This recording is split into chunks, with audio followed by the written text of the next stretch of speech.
Totoong nakakapagod maging isang full-time nanay kasi paulit-ulit yung ginagawa natin sa araw-araw. Paulit-ulit na pagliligpit, paulit-ulit na paghuhugas ng plato, paulit-ulit na mga gawaing bahay, paglalaba at pag-aalaga ng mga bata at iba pang mga gawain nating mga nanay sa bahay. Madalas wala tayong kausap kundi sarili lang natin o ang mga anak natin at hindi naman natin napagsasabihan ng ating mga nararamdaman o problema. Sa halip ay puro pagsasaway at paninermon ang lumalabas sa bibig natin kapag anak natin ang kausap natin. Hindi kagaya ng ibang mga nanay at mga tatay na nagtatrabaho sa labas, hindi ba? Meron silang ibang mundo na nakakapagpawala panandalian ng kanilang mga problema kapag wala sila sa bahay. Meron silang nakakakwentuhan, nakakausap o nasasabihan ng mga nararamdaman nila. Mas madalas din na ang mga working mom ay naaalagaan nila ng mabuti ang kanilang sarili.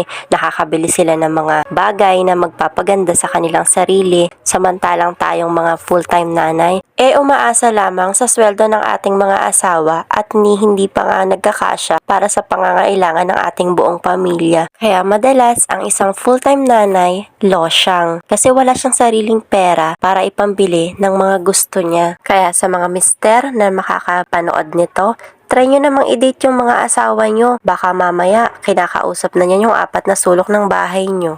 Sige ka.